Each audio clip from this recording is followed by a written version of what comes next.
I can't do this. This is hilarious. What? Okay, before anybody asks me about these glasses, my eye is swollen. Not because I got punched in the eye, but because I was working late last night and my eye just started hurting out of nowhere, and now my eye swollen. I don't know. Doesn't make any sense. I just gotta live with it. It is what it is. But today is 115 in a row, and we're on April the 24th. So let's get into today's read. And hopefully I can read with these glasses on. What's going on, whole girl? What's up, dude? Nice glasses. Hey, what's up, y'all? How y'all doing? Hey, listen. I have to wear these glasses. I have to wear these glasses because my eye is swollen. Please don't. Please leave me alone. I have to wear these glasses because my eye is swollen. There was a freak accident with my eye, so my eye is swollen. So I have to wear these glasses. Please, please don't get on my head top too much, please. Okay, but tonight's word is coming from Judges. Also, if it's hard for me to read, please understand. It's okay, girl. You look like oh man. Oh man, bro. I don't have any shades, bro. I don't wear shades, so I had to wear my wife's shades, bro. So I don't wear shades, bro. So I had to wear it is what it is. Oh my bad. It's all good, bro. It was some I don't even know how what happened was possible, but it is what it is. But we're gonna read from Judges 2:10 to 3 and then go verse 31. Look like Ellis for real. That's pretty. Like Billy.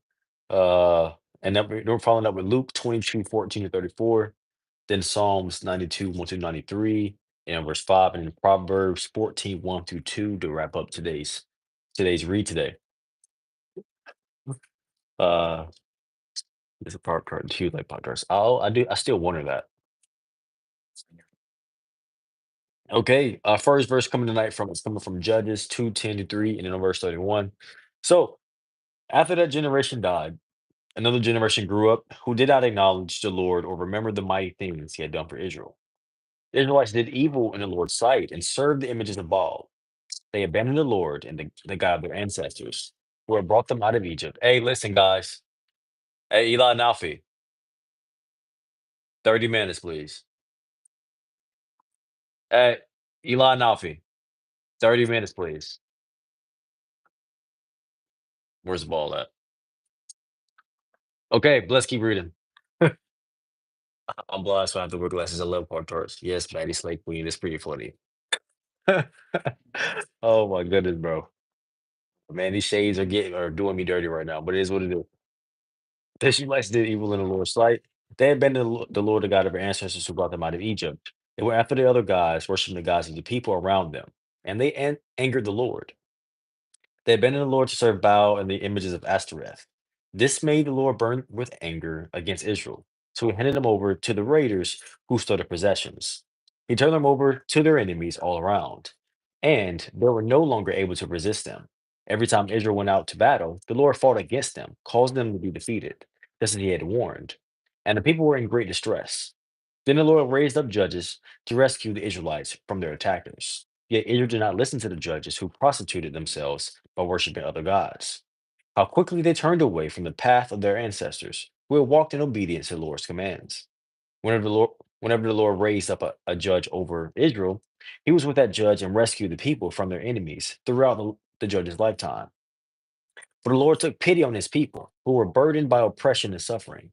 But when the judge died, the people returned to their corrupt ways, behaving worse than those who had lived before them. They went after other gods, serving and worshiping them, and they refused to give up their evil practices and stubborn ways.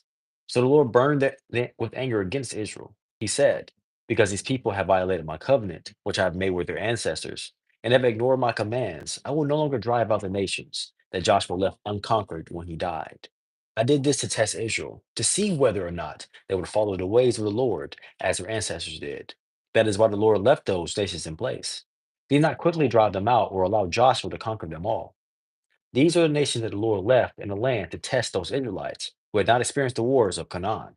He did this to teach the warfare to generations of Israelites who had no experience in battle. These are the these are the nations, the Philistines, those living under the five Philistine rulers, all the Canaanites, the Sidonians, and the Hivites, living in the mountains of Lebanon, from Mount Baal Hermon to Lebo Hamath. These people went to test the Israelites to see whether they will obey the commands the Lord had given their ancestors through Moses. So the people of Israel lived among the Canaanites, the Hittites, the Amorites, the Perizzites, the Hivites, and the Jebusites, and they intermarried with them. Israelite sons married their daughters. Israelite daughters were giving in marriage to their sons. And Israelites served their gods.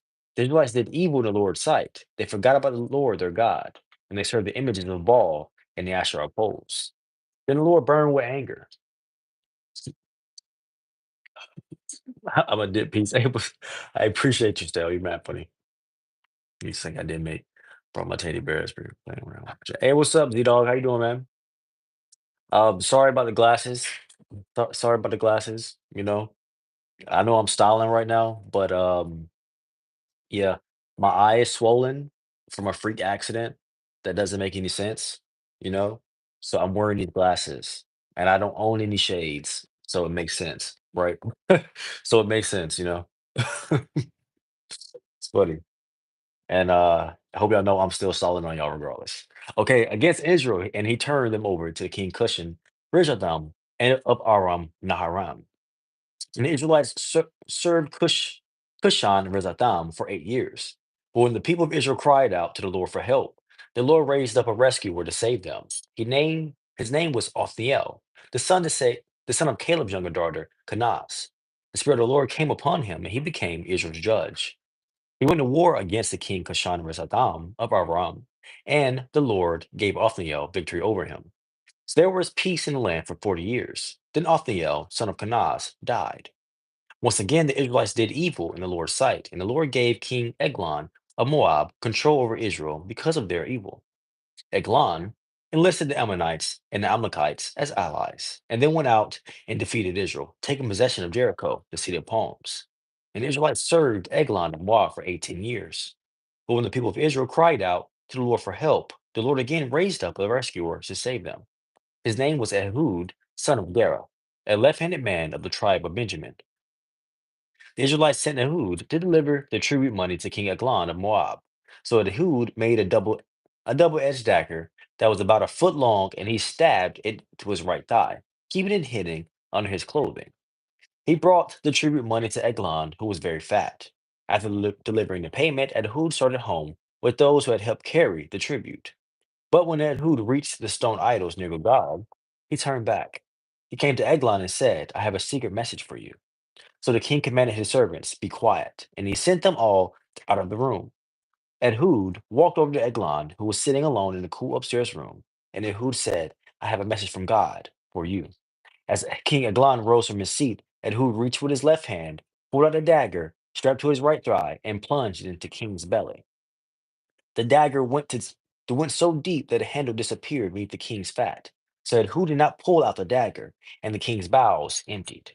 Then Ehud closed and locked the doors of the room and escaped down the latrine. After Ehud was gone, the king's servants returned and found the doors to the upstairs room locked. They thought he might be using the latrine in the room, so they waited. But when the king didn't come out after a long time, they became concerned and got a key. And when they opened the doors, they found their master dead on the floor. While the servants were waiting, Ehud escaped, passing the stone idols on his way to Sarah. When he arrived in the hill country of Ephraim, Ehud sounded a call to arms. Then he led a band of Israelites down from the hills. "Follow me," he said, "for the Lord has given you victory over Moab, your enemy." So they followed him, and the Israelites took control over the shallow crossings of the Jordan River across from Moab, preventing anyone from crossing. They attacked the Moabites and killed about 10,000 of their strongest and most able bodied warriors. Not one of them escaped. So Moab was conquered by Israel that day, and there was peace in the land for 80 years. After Ehud Shamgar, son of Anath, rescued Israel, he once killed 600 Philistines with an ox goad. And now, chat, Luke 22:14 to 34. Well, I got hit in the face. I know how it feels. I'm having a lot of flashes. That's pretty funny. Is this said hi thing like an emote or something? Because I see that a lot. Like I see said hi a lot with the little wavy hands a lot of times. And it doesn't really make any sense. I'm really confused by it actually. You know? Is it like an emote? I've never been in a chat on YouTube Shorts, YouTube Reels. So I'm not is that a is that like an emote or something? But Luke 22:14-34. When the time came, Jesus and the apostles sat down together at the table. Jesus said, I have been very eager to eat this Passover meal with you before my suffering begins. For I tell you now that I won't eat this meal again until this its meaning is fulfilled in the kingdom of God.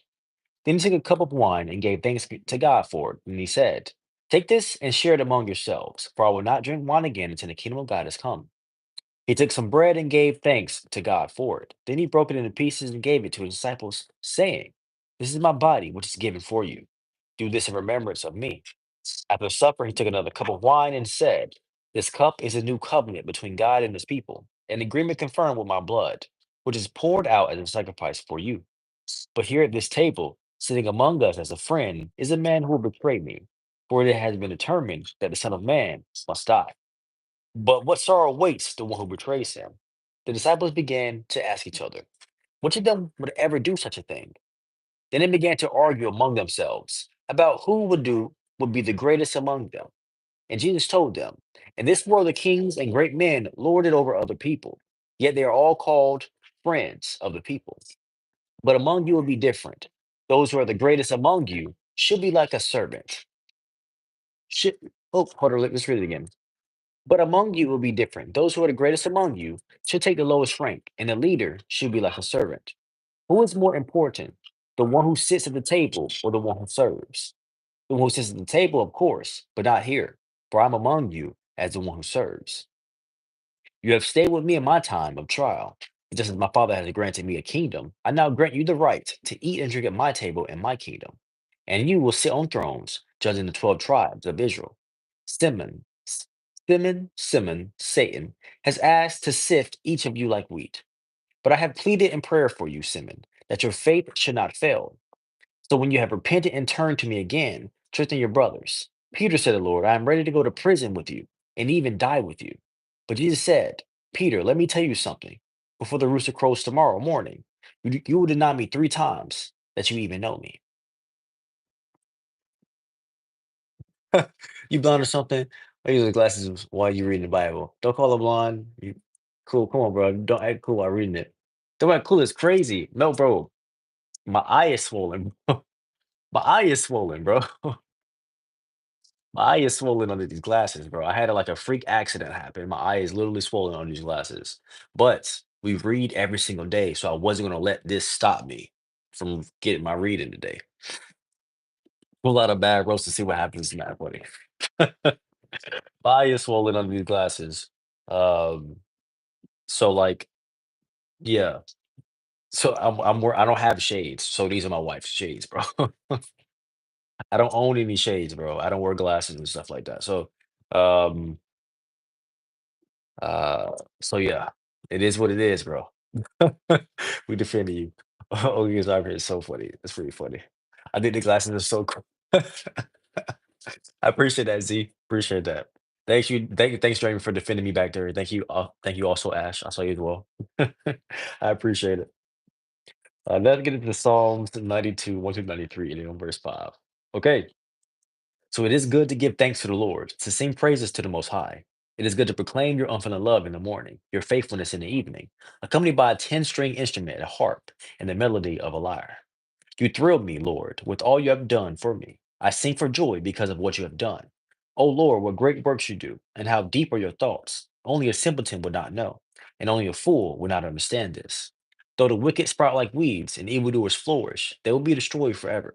But you, O Lord, will be exalted forever. Your enemies, Lord, will surely perish, and all evildoers will be scattered. But you have made me as strong as a wild ox. You have anointed me with the finest oil. My eyes have seen the downfall of my enemies. My ears have heard the defeat of my wicked opponents. But the godly will flourish like palm trees and grow strong like the cedars of Lebanon. For they are as transplanted to the Lord's own house. They flourish in the course of our God. Even in old age, they will still produce fruit. They will remain vital and green. They will declare, "The Lord is just. He is my rock. There is no evil in him. The Lord is king. He is robed in majesty. Indeed, the Lord is robed in majesty and armed with strength. The world stands firm and cannot be shaken. Your throne, O Lord, has stood from time immemorial.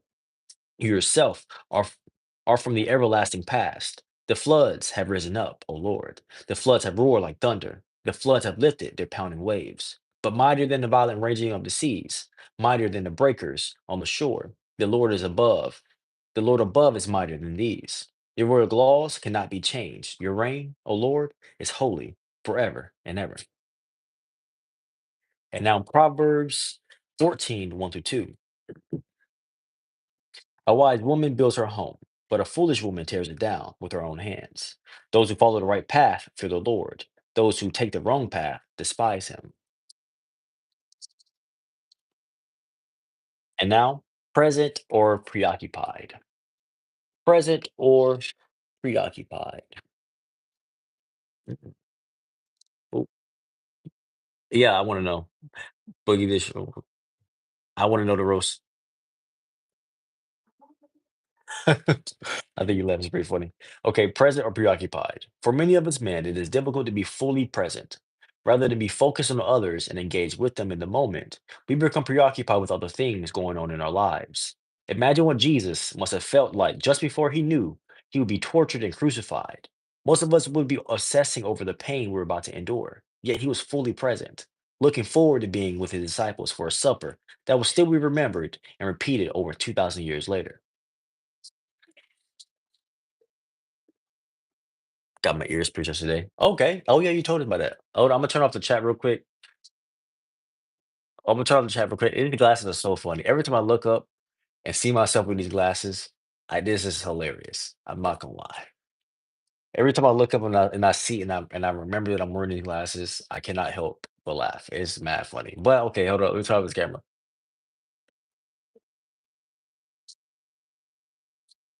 Okay. Oh, all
right, chat, we're back.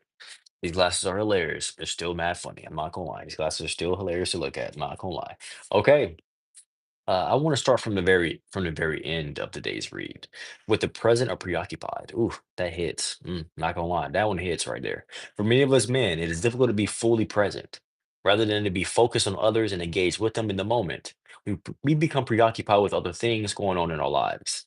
Imagine what Jesus must have felt like just before he knew he would be tortured and crucified. Most of us would be obsessing over the pain we're about to endure.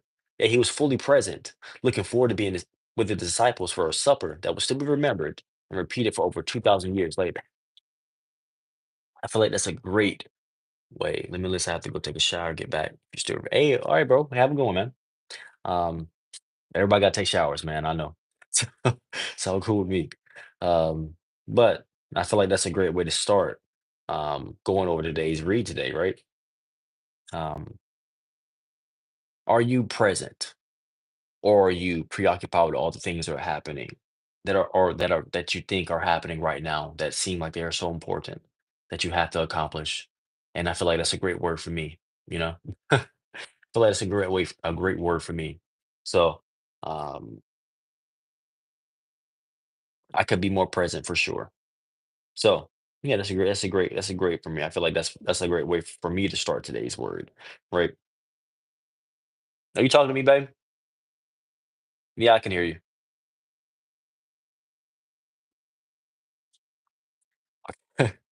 Okay. All right. So what I feel that's a great way to start today's going over today's word, right? Are you present or are you preoccupied? Is everything that's happening around you distracting you from being present in the moment and enjoying life right now, right? Um, and if you find yourself preoccupied with a whole bunch of things, uh, today I had to go outside and sit down. I went around walking around the track. And I typically walking around like relaxes me. Walking in circles is mad funny. Right? Honestly relaxes me. When I'm antsy in the house because I work from the house, I walk around the entire house in circles in a big loop. I walk around the entire house in circles in big loops, right? And it relaxes me. But today it was not doing the trick. Usually relaxing me, but today it was not doing the trick, right? Um, so I had to sit down because like I was like racing, like my mind was racing. Um, so I decided to just sit down on the track, and the sun was out, and then I just started like talking to God about like what's got me so antsed up, like, and then like realizing I was like holding on to a lot of things that were like stealing my attention from me, right? And I wasn't able to like just stay and be present. I kept just thinking about everything else that was supposed to be happening. That hasn't happened yet, but that was supposed to be happening. So I had to realize that I needed to let that stuff go and give that stuff to God. It's not like fully my job to be holding on to all that stuff. It's just stealing me from the present moment. I can't get anything accomplished because I can't be present because I'm worried about things that haven't happened yet. Right. So um had to go sit down. The walking didn't work, but sitting um and touching the grass for a bit just relaxed my mind, um, and brought me back to the present moment. Um, and allowed me to let go of a whole bunch of stuff that I was just holding around that just wasn't doing anything for me. It wasn't helping me at all. Uh, and I wasn't coming to a solution about it either. So I just had to realize that it just wasn't something for me to solve, and I had to let it go. But I would have never done that if I didn't just sit down. I would have never come to that conclusion if I didn't just sit down and try to be present, right? Um, and touch the grass, go outside. Honestly, going outside always does it for me. I really, it's really hard for me to be present inside the house. It's really hard to be present inside the house, but going outside really does it for me. But let's go over a couple more verses from the nights. Read, right? Let's hit Proverbs 14, 1 through 2. Right. So a wise woman builds her home, but a foolish woman tears it down with her own hands. Those who follow the right path fear the Lord. Those who take the wrong path despise him. Um, you know what way you swinging. you know, you know what way you swinging. Is it a pendulum? I'm thinking about Yu-Gi-Oh right now. Like pendulum, right? That sway back and forth. You know what way you swinging. Oh man. And now let's go hop into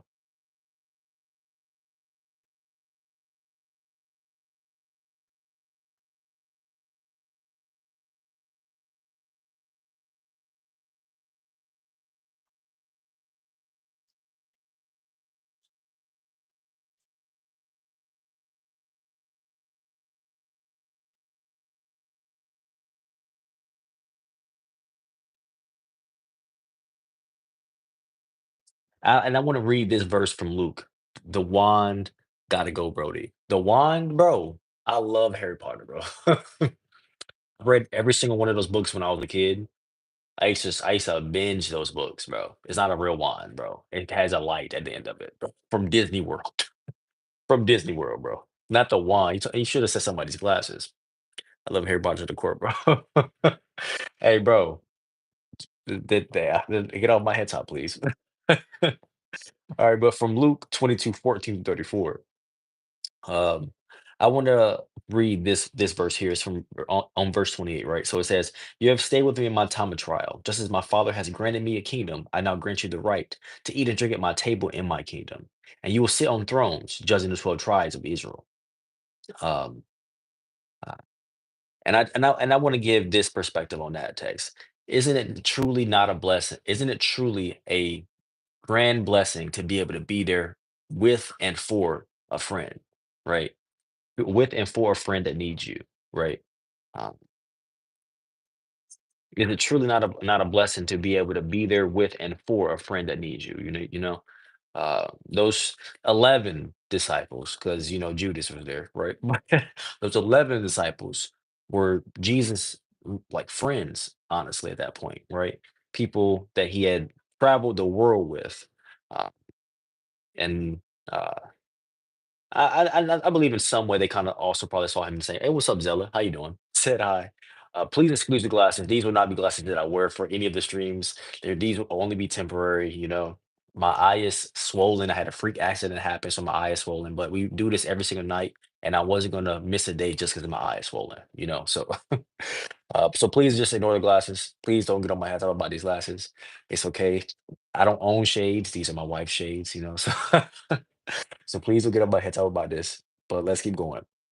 But um, but they spent all this time with him. I know at some point, um, also that they felt like Jesus was their friend as well. So like they had the opportunity to be there for and with a friend. And is it not truly a blessing to be there for and with a friend that needs you?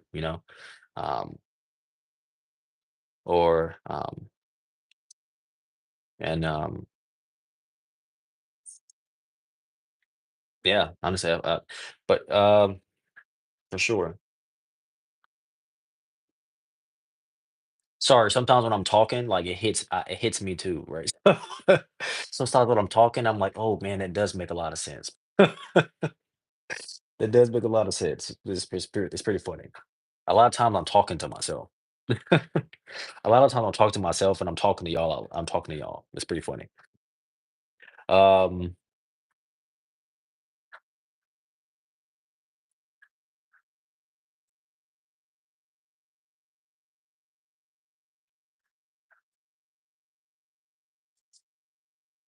and I like this Judges verse from today. So this is Judges 2:10 through 3, ending on verse 31. So you can probably interpret this verse, this read in a lot of different ways, but I like to interpret it in this way. Um, Um, so Judges today was really about the Israelites not truly the Holy Spirit put in my heart that I had two choices: continue to have those worldly things in my home or submit completely. I was a diehard Harry Potter fan as a child, and it wasn't easy. Oh, okay. That's understandable. That's completely understandable. What did you think about these things though? Because I just think they're trinkets. I don't think they're magic wands. So I know these things don't have any power. I know these things don't have any power, you know? I don't think of them in that way. Maybe when I was a kid, maybe, but like I'm an adult now. I'm an adult now. I've also had a lot of crazy experiences in my life, and all of my faith is truly with the only one that gives me power. My all of my faith is with the only one who gives me the ability to breathe every day. So um I can understand where that comes from. I've experienced something very similar with other things in life, but it was because of my perspective on those things, what I believe those things were doing for me, or what power those things were having. And I was giving those things the power and the glory instead of giving it to God. So I can understand that, but it just depends on your perspective on the things that you have around you. But for sure, and kudos for you for getting rid of it. To be honest. Um,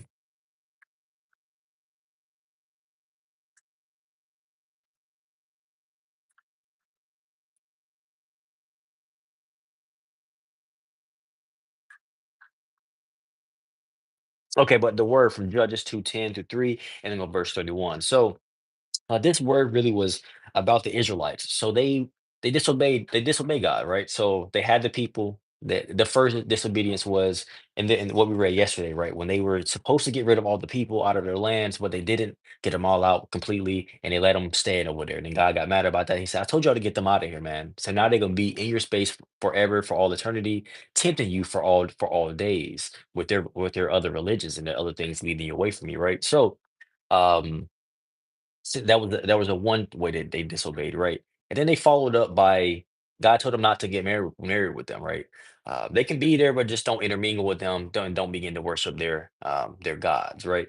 Uh, then they started to do all those things, but God was still with them. This is why God is amazing, right? God was still with them, regardless of all the things that they didn't do that they were supposed to do, right? Regardless of all the things they didn't do that they were supposed to do, right? Um, he sent more people to protect them, regardless of all the things they kept doing, right? He sent these different judges to lead them in the right direction. But whenever these different judges, these different leads would die, they would go right back to their old ways, right? So there's a big multiple story to this, right? Um, can you lead yourself in the direction that God wants you to go into, right? These people needed somebody to tell them to follow God. Who is telling you to follow God, right? Is it you? Are you following God because you know you should be following God, right? Or are you just doing it because it seems like the cool thing to do right now, right? Because if you only doing it because you feel like it's the cool thing to do right now, then you're going to be tempted and you're going to stray, right? You'll be tempted and stray away. Something cool and shiny will show up, and you'll be like, I want that cool shiny thing, right? So that's one part of the story, right? Then the second piece of it is um, about how truly amazing God is, right? How no matter how upset somebody would have gotten at the fact that because like if you told somebody to do something 10 times and they didn't do anything you told them to do, would you be upset with them? Would you be upset with them, right? You probably would. But no matter how upsetting that would have made, that could have come off as, right? God still sent people to help them. They could have came off that they were being extremely disrespectful because that is who helped them all the way through, but he still sent people to help them, you know? So um that's like the verses we read last week where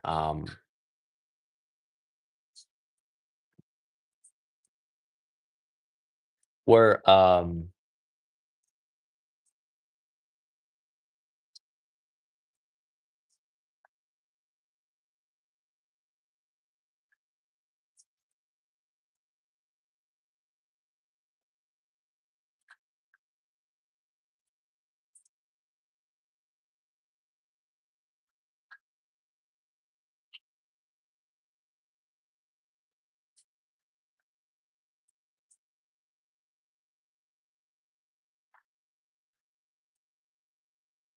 okay, so I'm gonna be led that way. So let's leave that where it was and we're gonna keep going in this direction. Um Before I take that somewhere it doesn't need to go to. Um the moral of the story is God is here to help you. God is helping you. God is helping you all the time. God is always trying to help you out. Right? God is always looking out for you. God always has your back. No matter all these things that you do that come off as things that would be rude to a human being, right? Because there's one thing that we have to stop doing. We gotta stop acting like God is a human being. God is not some human being. God is not some human being out here, bro. God is not some human-like entity, right? Um, so before I take that somewhere that it does not belong, um, God is always helping.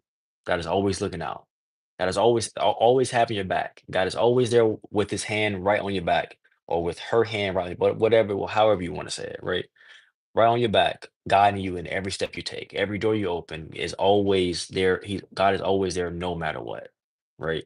No matter what's happening, no matter what situation is happening, God is always there no matter what. How will God know everything that's happening? Know everything you don't tell God with God wasn't always there, right? So God is always with you. Right, so you don't have to go in some other direction to go worship something else when God is already right here with you, right?